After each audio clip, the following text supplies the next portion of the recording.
ماريا وارسورتو ماريا هذه أدبان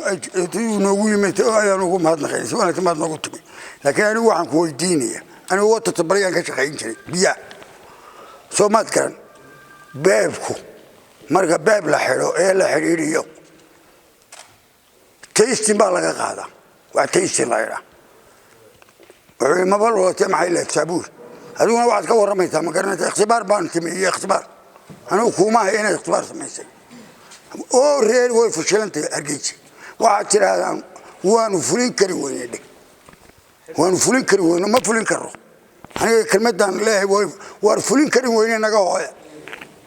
هيسلم عنك عندي لو يسلمني عويان تسمع أنت يعني أنت حلبان علمي واد ما سنت حلبان هذا الكعدنوه في عيه واحترامنا وكوهيا سؤال هذا تري واحد ترى هذا فلين كروين سؤال هذا سؤال حلبان وانا تكون ما سنتها وحنا كانوا يمد حلبان علم وادقه يقفكي كلا isla su'aasha isweydiinay inaan ka jawaabo qanciyo waana ku qancinaya waliba waxaan kugu casuumaya inaad noo timaado maababka iyo barkadaha iyo baabka iyo xaba ahday nala soo eegto oo nala soo aragto mid horta faalan ku yaraday halkii tayska biyaha tijaabintooda xilwan cilmi hadii uu jiro shay maanta aynu qabsan karnaa oo waxayna taraya waxay noo diidan ma jiro oo shaqada dawladnimada waxay naga taraya ama baahi dadkeenu qabeen arinka biyaha tijaabadooda iyo baaritaankooda tusaalaan uga soo qaatay qolo xildhibaano golaha wakiilada maana la kulmayo yiri waa wakaalada maxaa soo gali baaritaanka wakaaladuna waxa looga baahan yahay biyo clean and affordable yani nadiif حلوان هيرنا بيستروا حكر هالنقطة. يريس عنه. شركة السجا وتدا. حلوان. هذا قوات سؤال شيء واد ويدسي. ما واحد ما ودينا شركة السجا وتدا بنقول. ما سنت حلوان.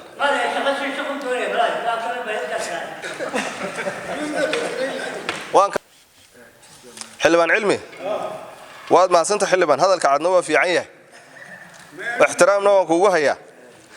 سؤال هذا تري واحد ترى هذا فلين كروين. سؤال هذا سؤال حلبان وانا تكون ما سنتها waxaan halkan u yimid xilbaan cilmo adiga iyo qofkii kale isla su'aasha isweydiinay inaan ka jawaabo qanciyo waana ku qancinaya waliba waxaan kugu casuumaya inaad noo timaado maababka iyo barkadaha iyo baabka iyo xaba ahday nala soo eegto oo nala soo aragto mid horta faalan ku yaraday halkii tayska biyaha tijaabintooda xilbaan cilmi hadii uu jiro shay maanta aynu qabsan karnaa oo waxayna taraya waxay noo diidan ma jiro oo shaqada dawladnimada waxay naga taraya ama baahi dadkeenu qabeen arinka biyaha tijaabadooda iyo baaritaankooda tusaalaan uga soo qaatay qolo xildhibaano golaha wakiilada maana la kulmayo yiri waa wakaalada maxaa soo gali baaritaanka wakaaladuna waxa looga baahan yahay biyo clean and affordable yani nadiif حلوان هيرنا بيستروا حكر هالنقطة. يريس عنه. شركة السجا وتدا. حلوان. هذا قوات سؤال شيء واد ويدسي. ما واحد ما ودينا شركة السجا وتدا بنقول. ما سنت حلوان.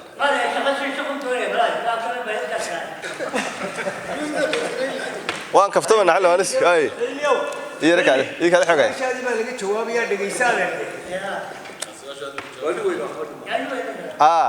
ان arrinka waxaan saalan soo qaatay shabaab biyo waxa ka sheekiyay qolada oo sheekiyay kiis dhacay oo runtii muujinaya ahmiyada ay leedahay inaynu helno awoodii caafimaadka biyaha dalka inaynu ku ilaalin lahayn iyadoo dawladdu ka mas'uula arrinkaas saalan soo qaatay waxa way qoys baa booyadu dhaamin jirtay oo keentay biyo qoys dibadda ka yimid gabadha uur leedahay ilmasido ilaahay qadarkii guriga waxa la joogay inaan miyi ka yimid baa jooga guriga marka inankii biyo isaga ilaahay qadari biyaha la shooy marka inuu cabis tiraado cabis tire markuu sanka u dhameeyay buu baashi la oran jiray dhibta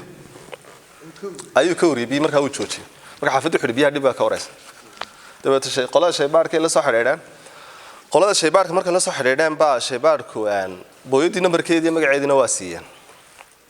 booyadii bay la hadleen laba jeer marka la hadleen booyadii waa caayday nimadii waa caayday waxa ku tawartaga waxa caaybay markaan qolooyinka dabcan qaar iska raacaysan ma jira ma dhalinyara marka caayday kadib waxaanu yeelnaabaa la yiri ciidanka wadamarista iyo biliiska waraaq u qornay dabeetan kuna booyada caynkaasa hala keeno ciidanka wadamaristu maalin jimcaha bay keeneen maalintii jimcaha ahayd khamiis bay soo qabteen jimcihii bay markaa dabcan oo xinaanaysa sabtida booyadii loo tagay waa la ogaaday waa la baaray meesha ka soo dhaamsan waa la hubiyay booyadiina waa la nadiifiyay waa la iska sii daayay waxaan lagu riday haddaad noo iman lahayd 30 daqiiqo ayuu wuxuu ku dhamaan lahayd waxaa lagu riday dib ha ugu celin qoyskiina waa wixii loo baahnaa waa laga qabtay marka waxtaan uga socdaa waxa weeye de Ilaahay baan qadarin qoyskeena hadii biyo dhib oo caynkaas ay cabi lahayd de ilmaha yar uurka ku jirana waa dhibaato ay leedahay qofka reer Hargeysa ama booyada ka cabaanba qasabada ka cabeen in biyaha laga hubiyana doo waajibna saaran